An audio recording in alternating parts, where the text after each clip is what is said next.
جدھر ریاست نے ذمہ داری لی تھی اپنے کمزور لوگوں کی. یہ جو آپ پیچھے دیکھ رہے ہیں فلیٹ، کیوں یہ 2011 تب سے یہ پروجیکٹ ہے اور یہ چلتا نہیں؟ کیونکہ غریبوں کا پروجیکٹ ہے. یہی وی آئی پیز کا ہوتا تو 2 سال میں پورا ہو جانا تھا. غریبوں ہیں، کسی کی آواز نہیں ہے، مزدور ہیں، ان کا پیسہ بھی کہیں اور چلا جاتا ہے، ان کی زمینوں بھی اور استعمال ہو جاتے ہیں، ان کے اوپر قبضہ گروپ بھی آ جاتا ہے، کیونکہ آواز نہیں ہے لوگوں کی، کمزور ہیں لوگ. ہماری ذمہ داری ہے ریاست کی کہ ہم اپنی کمزور طبقے کی ذمہ داری لیں، جس طرح مدینہ کی ریاست میں لی گئی تھی. تو انشاءاللہ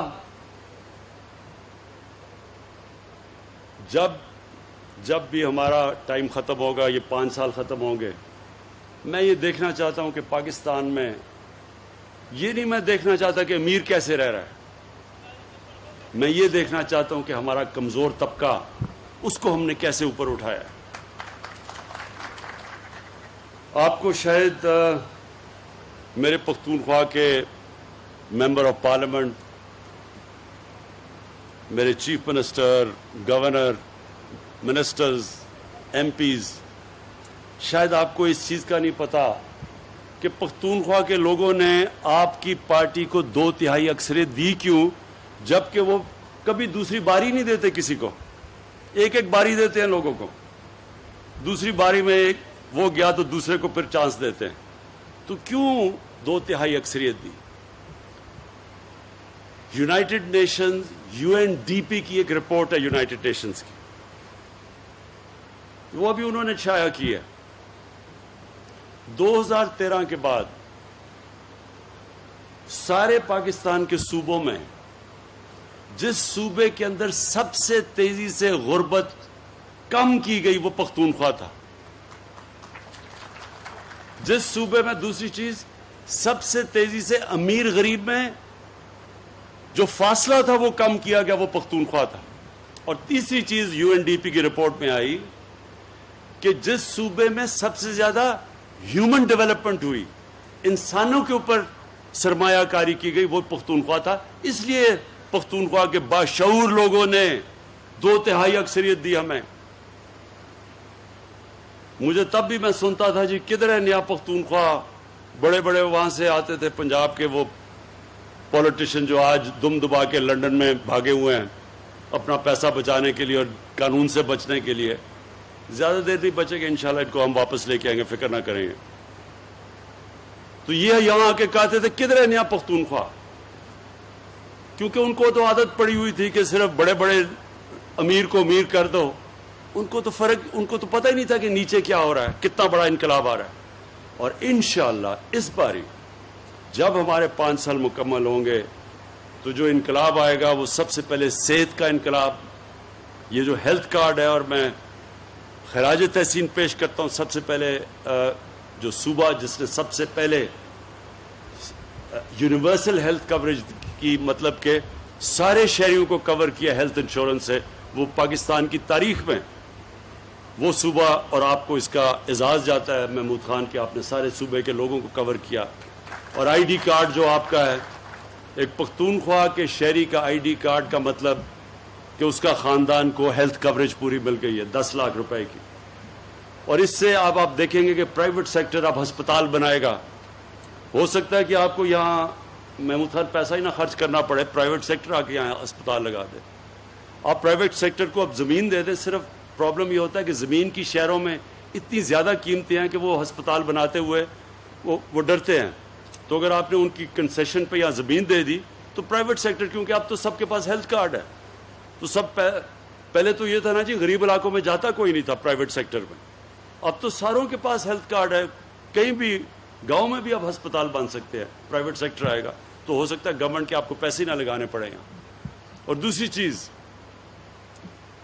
یہ جو ہاؤسنگ کی میں نے بات کی، یہ پہلی دفعہ انشاءاللہ پاکستان میں بڑی مشکلوں سے ہم نے سارے قانون اور رکاوٹیں دور کرتے ہوئے یہ جو عام مزدوروں کے لیے گھر، عام لوگوں کے لیے، ویلڈر کے لیے، مکینک کے لیے، جو آج تک کبھی گھر سوچ ہی نہیں سکتے تھے کہ ان کو اپنے سر پہ چھت ملے گی، یہ ان لوگوں کے لیے پہلی دفعہ پاکستان میں اب وہ ہم نے وہ رکاوٹیں ختم کی ہیں کہ اب بینک پیسے دیں گے کہ وہ اب عام آدمی اپنے لیے بینک سے قرضہ لے کے اور وہ گھر بنا سکیں.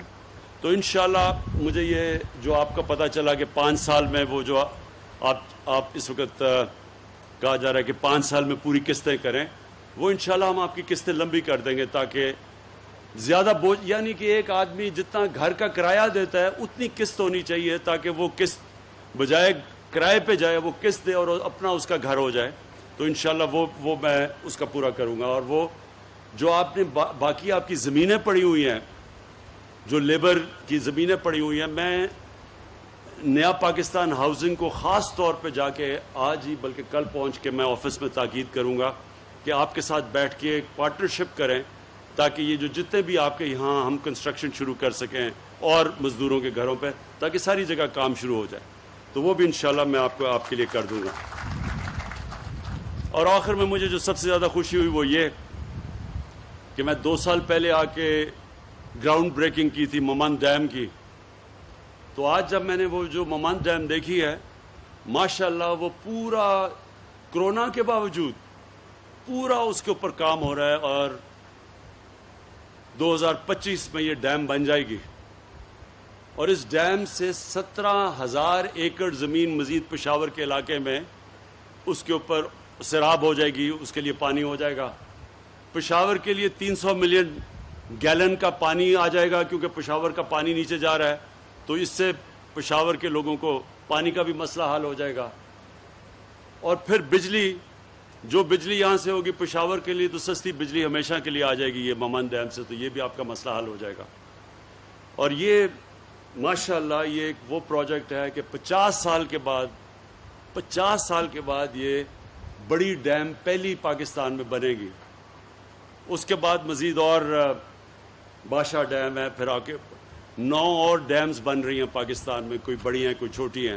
تو اگلے 10 سال تک یعنی 2028 تک 10 ڈیمز بنیں گی پاکستان کے اندر, جس کے اندر ممند اور بادشاہ ڈیم سب سے بڑی ڈیمز ہوں گی. پھر اس کے بعد داسو بھی بہت بڑی ڈیم ہے. تو یہ ایک پہلی دفعہ ہم نے اس کا نام رکھا ہے ڈیکیڈ آف ڈیمز, کہ 10 سال کے اندر ڈیمز جو کہ 50 سال پہلے ہمیں بنانی چاہیے تھی وہ انشاءاللہ اب سارے پاکستان میں, کیونکہ آگے بہت بڑا مسئلہ آ رہا ہے پانی کا. اور پھر کیونکہ ہمارے فوڈ آبادی بڑی تیزی سے بڑھ رہی ہے تو وہ فوڈ سیکیورٹی کا, تو اس کے لیے یہ جو واٹر ریزروائرز ہیں ان کی بہت ضرورت ہے اور سستی بجلی کی ضرورت ہے. بدقسمتی سے ہم نے ڈیمز اور بنائی نہیں. پاکستان میں تو 50,000 میگا واٹ کا ہم پانی سے بجلی بنا سکتے تھے, اور ہم نے کیونکہ نہیں بنائی تو اتنی مہنگی بجلی آج پاکستان کو پڑ رہی ہے اور قرضے بھی ملک کو بھی مقروض کیا ہوا ہے. تو یہ بھی مجھے آج بڑی خوشی ہے آپ کے مزدوروں کے لیے فلیٹس کا بھی, اور مجھے یہ بھی خوشی ہے کہ بالکل آج جو میں نے ممند ڈیم دیکھی ہے بالکل ٹائم پہ مکمل ہوگی 2025 میں. میں آخر میں پھر سے آپ کو محمود خان پختونخوا, آپ کو اور پختونخوا صوبے کو خاص طور پہ خراج تحسین پیش کرتا ہوں, کیونکہ جو آپ نے ہیلتھ کارڈ, جو آپ نے سب کو ہیلتھ کارڈ دیا ہے, یعنی پختونخوا کا آئی ڈی کارڈ کا مطلب کہ سارے پختونخوا کے شہریوں کے پاس ہیلتھ کارڈ ہے اور کسی بھی ہسپتال میں اپنا علاج کروا سکتے ہیں. یہ ایک کمزور لوگوں کے لیے, غریب لوگوں کے لیے سب سے بڑی نعمت ہے, اور اس کی میں آپ کو خراج تحسین پیش کرتا ہوں.